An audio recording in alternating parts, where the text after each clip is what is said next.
দর্শক স্বাগত STV digital. আমরা দেখছি যে সকল বিডিআর সদস্যরা 2009 সালে তৎকালীন বাংলাদেশ রাইফেলের ৭৬তম ব্যাচের পক্ষ থেকে যারা নিয়োগপ্রাপ্ত হয়েছিলেন, ওই নিয়োগপ্রাপ্তরা তারা কিন্তু পরবর্তীতে চাকরিচ্যুত হয়েছে বিডিআর বিদ্রোহের পর। তারা কিন্তু 4 মাস সেই চাকরি করার পর তারা চাকরিচ্যুত হয়েছে। সেই চাকরিচ্যুত 516 জন সদস্য যারা বাংলাদেশ রাইফেলসের সর্বকনিষ্ঠ ব্যাচ ছিলেন, তারা কিন্তু গত কয়েকদিন যাবতীয় প্রেস ক্লাবের সামনে তারা কিন্তু এক দফা দাবি অর্থাৎ চাকরি পুনর্বহালের দাবিতে তারা কিন্তু মানববন্ধন করছেন এমনটি দেখছি। এবং এই মুহূর্তে দেখছেন যে তারা রাস্তা অবরোধ করে ওই সকল বিডিআর সদস্যরা, চাকরিচ্যুত বিডিআর সদস্যরা কিন্তু রাস্তা অবরোধ করে তাদের যে দাবি রয়েছে এক দফা দাবি, সেই চাকরি পুনর্বহাল, সেই পুনর্বহালের দাবিতে কিন্তু তারা রাজপথে দাঁড়িয়েছেন এবং তারা বলছেন যে তাদের যে দাবি সেই দাবি তারা বাস্তবায়ন চায়। এবং তারা কিন্তু মূলত 2009 সালে যে বিডিআর বিদ্রোহ হয়েছিল, সেই বিডিআর বিদ্রোহর তৎকালীন সর্বকনিষ্ঠ ব্যাচের জওয়ানরা ছিল, সেই জওয়ানরা কিন্তু তাদের যে এক দফা দাবি, সেই এক দফা দাবি কিন্তু তাদের চাকরি পুনর্বহাল দাবিতে তারা দাঁড়িয়েছেন। আমরা একটু সদস্যদের সাথে কথা বলবো। আমরা আপনাদের কাছ থেকে জানতে চাইবো আপনাদের আসলে দাবিটা কি এবং আপনাদের দাবির ব্যাপারে যৌক্তিকতা কি রয়েছে। মূলত আমাদের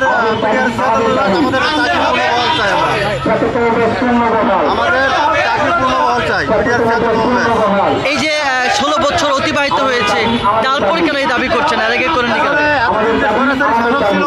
আমরা সেই শাসকের আমলে আমরা কখনো কোনো অবস্থায় কোথাও কোনো মানববন্ধন করতে পারি নাই। আমরা যদি কখনো কোনো মানববন্ধন করতে আসছি, আমাদের তখন পুলিশ আমাদেরকে মারধর করে আমাদেরকে মারধর করে দিচ্ছে। আমরা কখনো কোনো অবস্থায় মানববন্ধন করতে পারিনি। আজ বাংলাদেশ দ্বিতীয়বার স্বাধীন হয়েছে ছাত্রদের অবস্থানের মাধ্যমে, আমরা সেই সুযোগটা পাচ্ছি।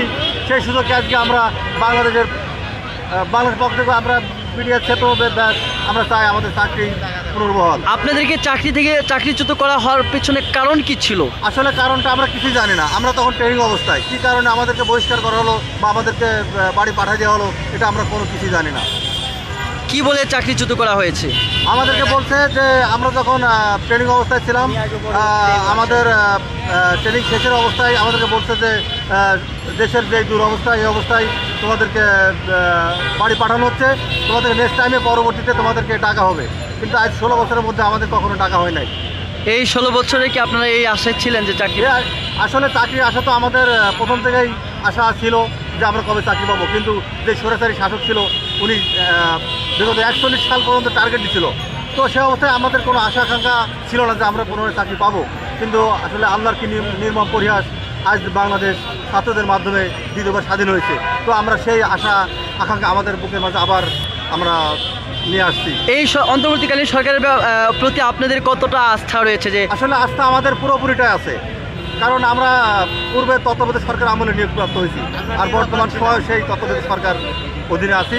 আমরা আশা করি যে বর্তমান যেই সরকার আছে, ডক্টর ইউনূস স্যার এবং তার সহযোগী যারা আছে, সবার দৃষ্টি আকর্ষণ করছি, অবশ্যই আমরা চাকরি ফেরত পাবো।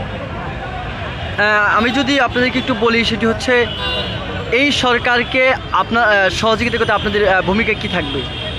আসলে আমরা যদি আমাদের চাকরি পুনর্বহাল করে, তো আমরা সরকারের সার্বিক সহযোগিতা করব, এটাই আমাদের প্রত্যাশা। এই সরকারের উপর আপনাদের মানে কতটুকু আস্থা রয়েছে? আমাদের 100% আস্থা আছে যে আমাদের চাকরি পুনর্বহাল করবে। আমরা এই আশা নিয়েই আজ রাজপথে। এবং 2009 সালে যে ঘটনাটা ঘটেছে, বিডিআর বিদ্রোহ যে ঘটনা ঘটেছে, তারপর আপনাদের নাম পরিবর্তন করে দেওয়া হয়েছে। তো নাম পরিবর্তন করার ব্যাপারে আপনাদের কোনো আপত্তি আছে কিনা? না না, এটা তো আসলে নাম পরিবর্তন কেন করলো, কী জন্য করলো, তখন তো আমরা এ সম্পর্কে কিছুই জানি না। তো এই ব্যাপারে তো আমরা কিছু বলতে পারবো না, নাম কেন পরিবর্তন করলো বা এর ব্যাপারে আমাদের কোনো থাকতে পারে এমন তো কোনো কিছু না। ঠিক আছে, আপনাদেরকে অনেক ধন্যবাদ। দর্শক, আমরা কথা বলছিলাম একজন জওয়ানের সাথে যারা চাকরিচ্যুত হয়েছেন। তারা বলছেন যে গত 16টি বছর তাদের যেই দাবি দেওয়া, সেই দাবি দেওয়া নিয়ে তারা রাজপথে দাঁড়াতে পারেনি, কোনো মানববন্ধন, কোনো কর্মসূচি তারা অংশ নিতে পারেনি।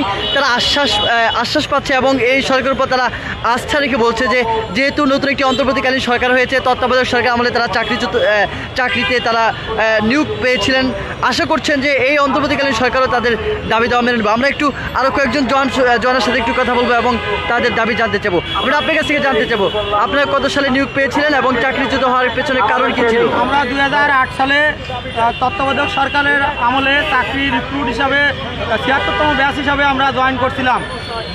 2009 সালে জানুয়ারিতে প্রথম সপ্তাহ থেকে আমাদের ট্রেনিং শুরু হয় বাইতুল ইজ্জত সাতকানিয়া চট্টগ্রাম।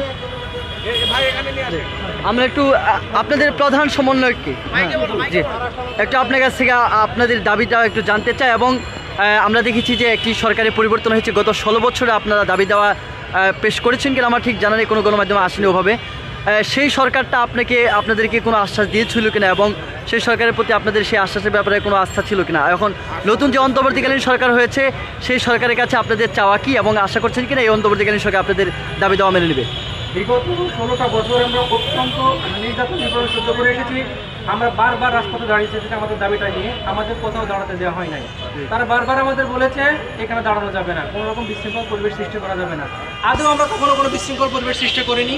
আমরা আমাদের দাবি আদায়ের লক্ষ্যে সবাই মানববন্ধন করেছিলাম এবং সুশৃঙ্খলভাবে দাঁড়িয়েছিলাম। আমরা প্রেস ব্রিফিং করেছি, বিভিন্ন সরকারি মন্ত্রণালয়ে চিঠি দিয়েছি, বা আমরা যে সমস্ত আমাদের মামলা করেছিলাম সেগুলো আমাদের বারবার আমাদের মামলাকে খারিজ করে দিয়েছে। আমরা 2008 সালে ম্যাক্সিমাম আগস্টে আমরা সব নিয়োগ প্রাপ্ত হয়েছিলাম এবং 2009 সালে 11 জানুয়ারি আমাদের ট্রেনিং শুরু হয়। ট্রেনিং কার্যক্রম চলাকালীন 2009 সালের 25 ফেব্রুয়ারি পিলখানায় যে নারকজনক হত্যাকাণ্ড চলে সে বিষয়ে আমরা কেউ অবগত ছিলাম না। 26 ফেব্রুয়ারি দেশের কিছু কিছু জায়গা ব্যাটালিয়নে অস্থিতিশীল পরিবেশ সৃষ্টি হয়েছে, বাট আমরা যখন ট্রেনিংয়ে ছিলাম আমাদের কোনো কিছু জানানো হয় না। কেন হয় না? আমরা যখন ট্রেনিংয়ে থাকি আমাদের কঠোর শৃঙ্খলার মধ্যে থাকতে হয়। আমাদের না কোনো টিভি রুম, না কোনো মোবাইল ব্যবস্থা, মানে এক কথায় কোনো মিডিয়ার যুগে আমাদের মানে ইভেন বাড়িতে আমাদের কথা বলার সুযোগ থাকে না। তো এই অবস্থায় যখন আমরা 26 তারিখে আমরা যখন ট্রেনিং পিরিয়ডে আমাদের ড্রিল ক্লাস চলে, ড্রিল ক্লাস করার পরে হঠাৎ করে পাগলা ঘন্টা বেজে ওঠে। পাগলা ঘন্টা বেজে ওঠার পরে যখন অস্থিতিশীল পরিবেশ সৃষ্টি হলো তখন ঊর্ধ্বতন আমাদের যে সমস্ত ট্রেনার ছিল ওরা দিক বিদিক ছোড়াছুটি করতে শুরু করে এবং যখন ওনারা দিক বিদিক দৌড়াদৌড়ি শুরু করলেন এরকম অবস্থায় আমরা ভয়তে দিক বিদিক শুরু হয় আমরা যে যার ব্যারাক অবস্থান করি, মানে ব্যারাকটা হচ্ছে আমরা অবস্থান করি এবং আমাদের বলা হয় এখান থেকে না বেরোতে, আমরা সেখানে থাকি। 26 তারিখের পরে আমাদের জানানো হয়, আমাদের ঊর্ধ্বতন কর্মকর্তা যারা ছিলেন তখন ট্রেনার তারা আমাদের জানায় যে আপনাদের আপাতত কিছুদিন দেশের পরিস্থিতি ভালো না, আপনাদের কিছুদিন ট্রেনিং বন্ধ থাকবে, কিছুদিন পর থেকে ট্রেনিং আপনাদের চালু হবে। তেমন অবস্থায় 5 থেকে 6 দিন আমাদের ট্রেনিং বন্ধ ছিল। 6 দিন পর যথারীতি আমাদের কার্যক্রম শুরু হয় এবং জুন পর্যন্ত আমরা আমাদের ট্রেনিংটাকে সফলভাবে সম্পন্ন করি। যখন আমাদের পাসিং আউট যেটাকে বলে আমরা পাসিং আউটে আমাদের বিভিন্ন ব্যাটালিয়নে পোস্টিং দেওয়ার কথা ছিল, সেই মুহূর্তে আমাদেরকে জানানো হলো যে এখন দেশের পরিস্থিতি ভালো না, কোনো ব্যাটালিয়নে আপনাদেরকে পোস্টিং করার মতো কোনো পরিবেশ নেই, সুতরাং আপনাদের অনির্দিষ্টকালের ছুটিতে বাড়িতে পাঠানো হচ্ছে, আপনারা বাড়িতে যান, আপনাদের দেশের পরিস্থিতি ভালো হলে বিভিন্ন ইউনিটের বা ব্যাটালিয়নের অবস্থা ভালো হলে আপনাদের সেখানে ট্রান্সফার করে আপনাদেরকে জয়েন করানো হবে।